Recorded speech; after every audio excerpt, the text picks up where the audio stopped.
प्रोनेसिस investor academy के इस brand new video में आप सभी का बहुत बहुत स्वागत है। स्टॉक मार्केट में पैसा बनाने का सबसे अच्छा तरीका क्या है जानेंगे इस वीडियो में। साथ ही आपके कुछ प्रश्न भी आए हैं उससे भी मैं लूँगा।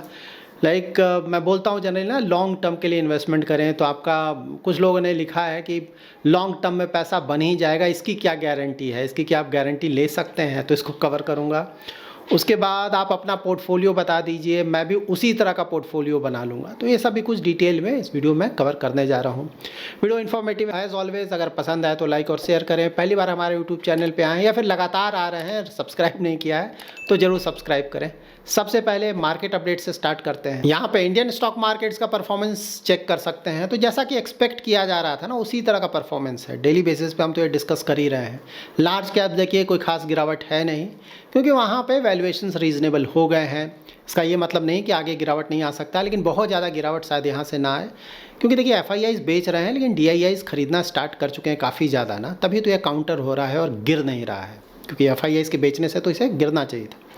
लेकिन mid cap, small cap, micro cap देखें, वैल्यूएशंस वहाँ भी ज़्यादा है, तो नेचुरली वहाँ पे बिकवाली जारी है और कुछ और समय तक बिल्कुल ये हम एक्सपेक्ट कर सकते हैं कि जारी रहेगा। स्मॉल कैप तो 22% के आसपास गिर चुका है, आज का देख ले तो 23% प्लस, 30% प्लस जब गिरावट हो जाएगा स्मॉल कैप, वहाँ से आप मान कर चले इंडेक्स लेवल पे कि भाई वैल्यूएशंस काफ़ी हद तक रीज़नेबल होगा, तो वहाँ से फिर देखना होगा कि कब बाउंस बैक करता है। लेकिन अभी तो गिरावट जारी रहेगा, इसीलिए मैं बोलता हूँ ना मार्च तक का वेट करें। ये जिस तरह से गिर रहा है ना, तो ज़्यादातर गिरावट हो चुका होगा और मोस्टली नेक्स्ट फाइनेंशियल ईयर से काफ़ी हद तक थोड़ा स्टेबिलिटी मिलेगा मार्केट को। मैं ये नहीं बोल रहा हूँ कोई बहुत ज़्यादा रिटर्न आ जाएगा इस साल, लेकिन एटलीस्ट थोड़ा स्टेबिलिटी मिलेगा। सबसे ऊपर US मार्केट्स का परफॉर्मेंस चेक कर सकते हैं। S&P 500, Nasdaq, Russell 2K flat है मोस्टली, कोई खास परफॉर्मेंस तो आया नहीं है। लगातार 4 दिनों से गिर रहा था US मार्केट्स, फाइनली एटलीस्ट गिरा नहीं है। और एशियन मार्केट्स भी मिक्स्ड है, मोस्टली फ्लैट ही बोलेंगे ना। ऑस्ट्रेलिया का मार्केट और जापान का मार्केट थोड़ा ऊपर है, जबकि हांगकांग और चाइना का मार्केट फ्लैट है। मतलब हांगकांग का मार्केट तो बहुत ज़्यादा रिटर्न जनरेट कर रहा है, कल भी हमने देखा था ना, ऑलमोस्ट 4% का रिटर्न दिया था, फाइनली आज फ्लैट है। और चाइना का मार्केट का परफॉर्मेंस इंप्रूव हुआ है इधर। उसके बाद हमारे लिए क्या इंपॉर्टेंट है देखना, US का 10 ईयर लगातार नीचे आ रहा है ना। मतलब 1 महीने पहले अगर इसको देखते हैं तो 4.8 के आसपास चला गया था, लग रहा था 5% क्रॉस करेगा, लेकिन फाइनली ये गिरना शुरू हुआ। एक्सपेक्ट भी किया जा रहा था कि भाई कब तक ऊपर जाएगा, गिरना तो है। तो अब 4.27 के आसपास आ गया है। 4% से नीचे आ जाए तो बहुत बड़ा रिलीफ होगा हमारे लिए, क्योंकि US अगर डेट में भी ज़्यादा इंटरेस्ट रेट देने लगेगा तो नेचुरली लोग वहीं पे इन्वेस्ट करेंगे ना। अननेसरी रिस्क क्यों लेंगे, खासकर हमारे मार्केट्स में जाके लगातार गिर रहा है नेगेटिव रिटर्न। सेफ अगर 4% के आसपास कोई रिटर्न दे दे, 4-5%, नेचुरली लोग वहाँ जाएंगे, तो ये बहुत बड़ा पॉजिटिव है। ऑफ कोर्स ये 3% भी जाएगा आने वाले समय में, ऐसा नहीं कि 4% भी US मार्केट्स के लिए भी ज़्यादा है, 3% से नीचे भी ये जाएगा। बट हाँ, फिलहाल अगर 4% से नीचे जाए, साइकोलॉजिकल लेवल है, थोड़ा रिलीफ मिलेगा। गोल्ड थोड़ा गिरा है फाइनली, हाँ गोल्ड का तो परफॉर्मेंस बहुत अच्छा रहा है, ये 2900 के आसपास आ गया है। सिल्वर में भी पहले के मुकाबले थोड़ा गिरावट आया है। ब्रेंट क्रूड भी लगातार गिर रहा है। ब्रेंट क्रूड तो बहुत अच्छा ना, मतलब रसिया यूक्रेन का भी जो इश्यूज़ चल रहा है, मोस्टली ऐसा लगता है कि जल्दी ही रिजॉल्व हो जाएगा, तो बहुत बड़ा पॉजिटिव है। तो देखिए 10 ईयर अगर आप देखें, ब्रेंट क्रूड देखें, तो इंडिया के लिए बहुत अच्छे सिग्नल्स है। और उसी तरह से US डॉलर इंडेक्स भी अगर आप देखें ना, 106 के आसपास चल रहा है, तो भी पहले के मुकाबले कम हुआ है। तो ये सब हमारे लिए शुभ संकेत है इंडियन स्टॉक मार्केट्स के लिए। अब मैं आपको लॉन्ग टर्म इन्वेस्टिंग के सबसे ज़्यादा इंपॉर्टेंट कॉन्सेप्ट के बारे में बताने जा रहा हूँ। इसको आप ध्यान से समझ लें। इसको अगर आपने समझ लिया तो मोस्टली आपका इन्वेस्टमेंट जर्नी काफ़ी अच्छा बीतेगा। तो मैं बताने जा रहा हूँ पावर ऑफ कंपाउंडिंग के बारे में। इस तरह के मार्केट कंडीशन में हमें इसे फिर से रिवाइज करने का समय आ गया है, हमें इसके बारे में अच्छी तरह से जान लेना चाहिए। यहाँ पे देखिए आप, मैंने इन्वेस्टमेंट अमाउंट लिया है 1 लाख, समझाने के लिए कोई भी अमाउंट आप ले सकते हैं। तो 1 लाख, और मैंने इन्वेस्टमेंट का ड्यूरेशन रखा है 5 ईयर्स का। और रिटर्न जनरली मैं बोलता हूँ आपसे ना कि लॉन्ग टर्म में अबाउट 12% के आसपास का रिटर्न, तो वही 12% के रिटर्न मैंने रखा हुआ है। ठीक है, 1 लाख रुपये अगर आप 5 ईयर्स तक के लिए इन्वेस्ट करते हैं और उस पर अगर आप 12% का रिटर्न जनरेट करते हैं, तो आपका पैसा कितना बन जाएगा, तो ये बन जाएगा 1.76 लाख के आसपास। ठीक है, 5 ईयर्स में। अब कंपाउंडिंग का मैजिक देखिए। कंपाउंडिंग का मतलब क्या हुआ कि भाई समय के साथ आपका पैसा बहुत तेज़ी से बढ़ता है जैसे जैसे आप समय बढ़ाते जाएंगे, ठीक है। तो 5 ईयर्स में तो ठीक है, कोई बहुत ज़्यादा नहीं लग रहा है। इसको अगर हम 10 ईयर्स कर देते हैं, लॉन्ग टर्म इन्वेस्टमेंट। हाँ, अब देखिए आपका पैसा कितना हो गया। सेम 12% का ये रिटर्न है। अब देखिए 3,10,000 बन गया ये 3,10,000 मतलब 3 गुना हो गया आपका पैसा। 1 लाख 3 लाख बन गया 10 साल में, ठीक है।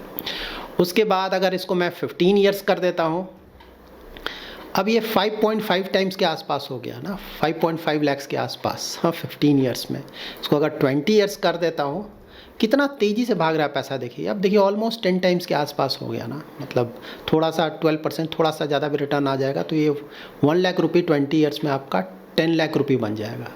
तो ये है पावर ऑफ कंपाउंडिंग। इसीलिए लॉन्ग टर्म जो भी बड़े बड़े इन्वेस्टर्स हैं ना, ये पावर ऑफ कंपाउंडिंग के कारण ही इतना ज़्यादा पैसा बना पाए हैं, क्योंकि वो बहुत लंबे समय तक मार्केट में बने हुए हैं ना, 20 ईयर्स 30 ईयर्स इस तरह का होराइजन के साथ। और आपको भी अगर बहुत ज़्यादा अमीर बनना है तो इसका पालन करना पड़ेगा। हमें अपने इन्वेस्टमेंट जर्नी में बहुत सारी चीज़ों का ध्यान रखना पड़ता है ताकि हम अच्छे रिटर्न जनरेट कर पाए, ठीक है। लेकिन यहाँ पे 3 चीज़ों का बहुत इंपॉर्टेंस है, आपने लगातार सुना होगा और आप ध्यान में रखते होंगे इन चीज़ों का। फर्स्ट है रेट ऑफ रिटर्न, जो भी आपका इन्वेस्टमेंट है उस पर किस तरह का रिटर्न आप जनरेट कर रहे हैं।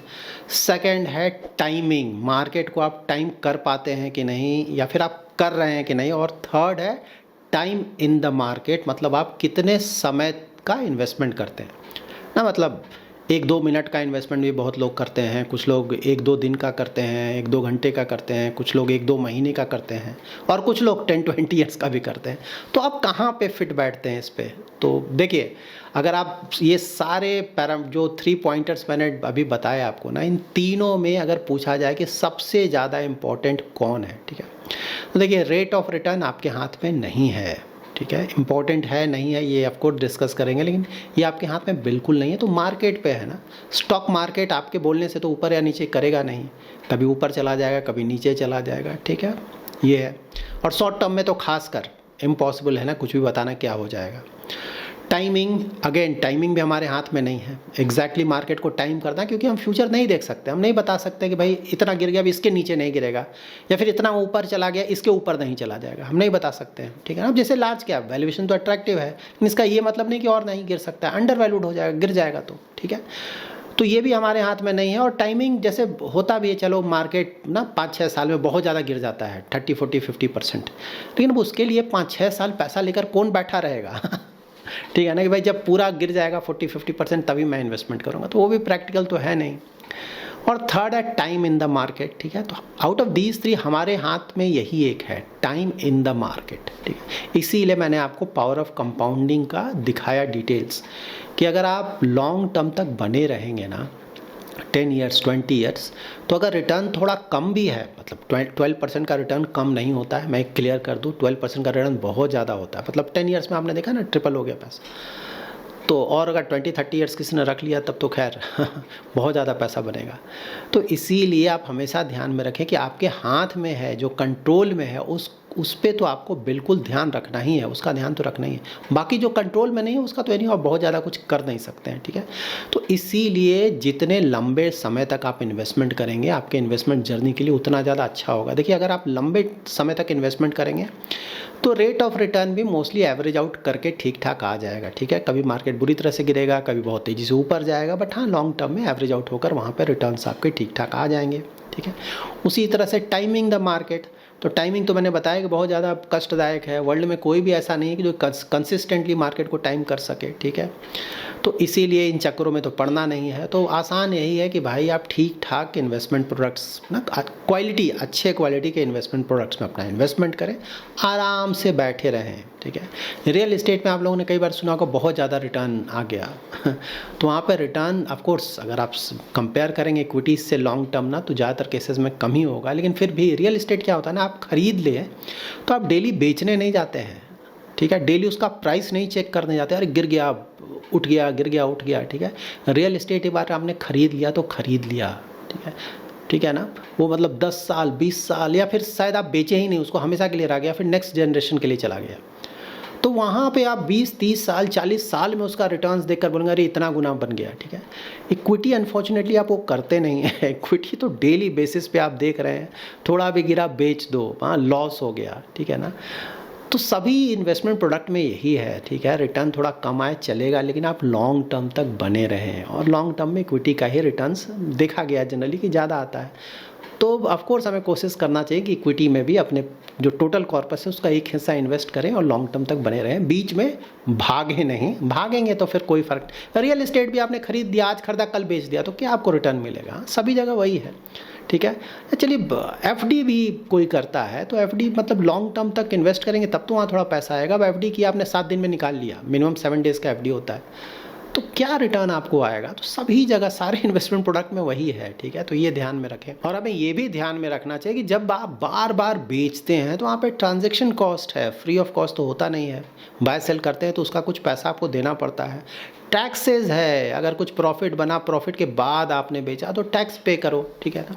आप लोग हमेशा कमेंट आता है ना, गवर्नमेंट ने टैक्स बढ़ा दिया। बेचेंगे तब तो टैक्स लगेगा, बेचे ही नहीं ना आप। अच्छे क्वालिटी के स्टॉक्स या म्यूचुअल फंड स्कीम्स में इन्वेस्ट करें, पड़े रहें वहाँ पे 10 ईयर्स 20 ईयर्स। हाँ, गवर्नमेंट को लॉस होगा उससे ना, मतलब आपके लिए खुशी की बात है भाई, टैक्स पे करने की ज़रूरत नहीं है। इसीलिए लॉन्ग टर्म तक बने रहें।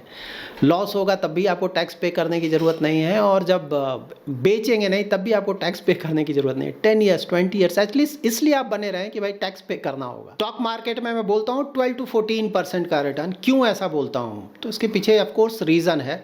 तो देखिए ना, बैंक्स का क्रेडिट ग्रोथ देखेंगे लॉन्ग टर्म का एवरेज, या फिर कंट्री का नॉमिनल जीडीपी ग्रोथ देखेंगे, जीडीपी प्लस इन्फ्लेशन का एडअप करके नंबर देखेंगे, या फिर कंपनीज़ का अर्निंग ग्रोथ देखेंगे, लार्ज कैप्स का। तो मोस्टली इसी तरह का लॉन्ग टर्म एवरेजेस आपको देखने को मिलेगा ना, 12-14% के आसपास। कभी ज़्यादा हो जाएगा, कभी कम हो जाएगा, एवरेज निकालेंगे, इस तरह का एवरेज आपको देखने को मिलेगा। एग्जैक्टली ऑफ कोर्स रिटर्न वैसा नहीं आएगा, टोटली एग्री, बट रफली मैं बोल रहा हूँ। इसीलिए इस तरह का रिटर्न हमें लॉन्ग टर्म में एवरेज आउट करके रिटर्न एक्सपेक्ट करना चाहिए। आप लोग का एक क्वेरी आया है कि क्या लॉन्ग टर्म तक अगर हम इन्वेस्टमेंट करते हैं तो क्या वहाँ पर कोई गारंटी है कि भाई मुझे रिटर्न मिलेगा ही और अच्छा रिटर्न मिलेगा? देखिए इक्विटी में जब भी आप इन्वेस्टमेंट करने जाते हैं तो हमेशा ध्यान में रखें, किसी तरह का कोई गारंटी नहीं है। कोई भी आपको लिखकर पेपर में नहीं देगा कि गारंटी। एक तो ये अलाउड नहीं है, और ऐसे भी कोई गारंटी दे ही नहीं सकता। इक्विटी मार्केट है ना, मतलब आप लोगों ने लिखा भी कि जापान में कई सालों तक रिटर्न नहीं आया, चाइना में भी कई सालों तक मार्केट का रिटर्न नहीं, इंडिया में बीच बीच में ऐसा हुआ है कुछ फेजेस, स्मॉल कैप ये सब तो बीच बीच में कई सालों तक रिटर्न नहीं आया है। तो सभी जगह, सिर्फ ऐसा नहीं, बाहर इंडिया में भी पहले हो चुका है। तो देखिए स्टॉक मार्केट ऐसा ही मूव करता है। अगर 2-3 साल तक बहुत ज़्यादा रिटर्न दे देगा स्टॉक मार्केट ना, तो सही बात है, वो एवरेज आउट करेगा। मान लीजिए 70-80% का रिटर्न जनरेट कर रहा है 2-3 साल तक स्टॉक मार्केट, इस तरह का हाई रिटर्न 70% 50%, इस तरह से 2-3 साल, नेचुरली कुछ साल तक वो बैठ जाएगा, ठीक है ना। तो ये होता है और कोई बड़ी बात नहीं, वर्ल्ड वाइड ज़्यादातर कंट्रीज़ में ऐसा देखा गया है। इंडिया में भी इस तरह का हुआ है पहले, ठीक है। तो ये ध्यान में रखना है। लेकिन हाँ, फॉर्चुनेटली इंडिया के लिए ये है कि भाई रीसेंट टाइम्स से ना, मैं हमेशा आप लोगों को दिखाता हूँ रिटर्न्स, निफ्टी ने किस तरह का रिटर्न जनरेट किया है। तो बहुत ज़्यादा रिटर्न नहीं है हमारा, मतलब एवरेज भी देखेंगे लॉन्ग टर्म या फिर नियर टर्म का भी एवरेज 14% का ही आसपास जनरली आपको देखने को मिलेगा, ठीक है। तो ऐसा नहीं है कि कोई 70-80% एवरी ईयर हम जनरेट कर रहे हैं, या 50-60% एवरी ईयर जनरेट कर रहे हैं। उस तरह का अगर जनरेट करेगा तो एवरेज आउट करेगा, ये बात सही है। फिलहाल उतना कोई खास रिटर्न आया नहीं है, मतलब जिस तरह का एक्सपेक्टेशन है ना 12-14%, तो ठीक है भाई, लॉन्ग टर्म में वही है। और इंडिया का ग्रोथ स्टोरी तो है ही है भाई, ठीक है, 8% से 6% आया है, लेकिन ठीक है 6-7% में बुरा नहीं है। वर्ल्ड में तो हम अभी भी सबसे आगे हैं, तो ठीक है। और थोड़ा बहुत यहाँ से इम्प्रूव ही होगा, इससे नीचे जाने की उम्मीद तो नहीं है। उस तरह से आप इसको देखें, ठीक है ना। तो वो हो सकता है, और फ्यूचर सही बात है, किसी को कोई पता नहीं है ना, कौन गारंटी लेगा होगा नहीं होगा।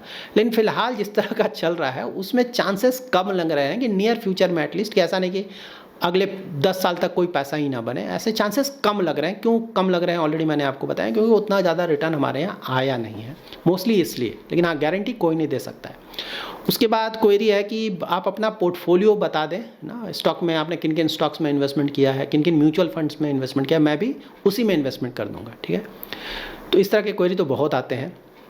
देखिए हमेशा ध्यान में रखें कि किसी का भी पोर्टफोलियो देखकर उसको कॉपी कभी ना करें, ठीक है। उसमें मोस्टली आपका रॉन्ग नंबर लगेगा ही लगेगा, क्योंकि कोई भी अपना पोर्टफोलियो बनाता है, खासकर वैसे लोग जिनको मार्केट का थोड़ा आइडिया है तो आप ध्यान में रखें कि उसका मार्केट नॉलेज आप देखें कि उसको मार्केट की कितनी जानकारी है, क्या आपको भी उतनी जानकारी है मार्केट की, क्योंकि उसी अनुसार वो इन्वेस्टमेंट कर रहा है। ठीक है, सबसे पहली बात और मोस्ट इंपॉर्टेंट ये आप कंपेयर करें।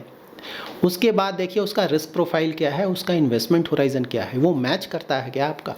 ये सब मैच करेगा तभी तो आप ऐसा पोर्टफोलियो बनाएंगे। ठीक है, क्योंकि देखिए अगर आपने बिना सोचे समझे सेम स्टॉक्स में इन्वेस्टमेंट कर दिया, अब वो जानकार है, वो मार्केट को रेगुलरली फॉलो कर रहा है, स्टॉक्स में इन्वेस्टमेंट कर दिया, ये तो नहीं कि हमेशा सेम स्टॉक्स में बना रहेगा, उसको लगा कुछ प्रॉब्लम स्टॉक में, वो बेच कर निकल गया, आपको तो पता भी नहीं चलेगा, आप बने हुए हैं पता चला आपको लॉस पे लॉस हो रहा है, फिर आप बोलेंगे अरे तुमने बोला था इन्वेस्ट करने के लिए, मेरा तो पूरा लॉस हो गया। तो भाई मैंने तो कब कब बेच के निकल दिया ना, वो ख़राब हो गया। लेकिन अब हमेशा बाय सेल करके ये बताना तो संभव नहीं है किसी को ना, अलाउड भी नहीं है, वो अलग बात है, लेकिन ऐसे भी मैं बता रहा हूँ। ठीक है, तो ये सब चक्करों में बिल्कुल ना पड़े। ठीक है, इसमें आपको मोस्टली रॉन्ग नंबर लगे, आपको खुद का देखना पड़ेगा कि आपका मार्केट नॉलेज किस तरह का है, कितने सालों का एक्सपीरियंस है इन्वेस्टिंग का, आपका रिस्क प्रोफाइल कितना है और क्या है, कितना ज़्यादा रिस्क ले सकते हैं, कितने सालों तक इन्वेस्टमेंट कर, उसके आधार पे आप डिसाइड करेंगे। ठीक है, और देखिए सिंपल क्या है ना, अगर आपको ज़्यादा नॉलेज नहीं है, ज़्यादा अननेसरी हेडेक नहीं लेना चाहते हैं, तो सिंपली इंडेक्स फंड निफ्टी 50 के इंडेक्स फंड में इन्वेस्टमेंट कर दें और भूल जाएं उसको। 10 ईयर्स 20 ईयर्स के लिए भूल जाए, ठीक ठाक रिटर्न वहाँ पे आ जाएगा, कोई हेडेक नहीं। ठीक है, लेकिन हाँ अगर किसी को मार्केट का नॉलेज है, थोड़ा ज़्यादा रिस्क ले सकता है, तब तो बहुत सारे ऑप्शंस हैं जिसके बारे में हमेशा हम डिस्कस करते हैं, उसके लिए जाए। So that's it in this video. अगर आपको ये वीडियो पसंद आया है तो जरूर लाइक एंड शेयर करें। पहली बार हमारे यूट्यूब चैनल पे आए हैं तो चैनल को जरूर सब्सक्राइब करें। इन्वेस्टमेंट रिलेटेड कोई भी क्वेरी है तो कमेंट में ज़रूर मेंशन करें, आने वाले वीडियोज़ में मैं ट्राई करूँगा उन क्वेरीज़ को आंसर करने का। Thanks lot for watching.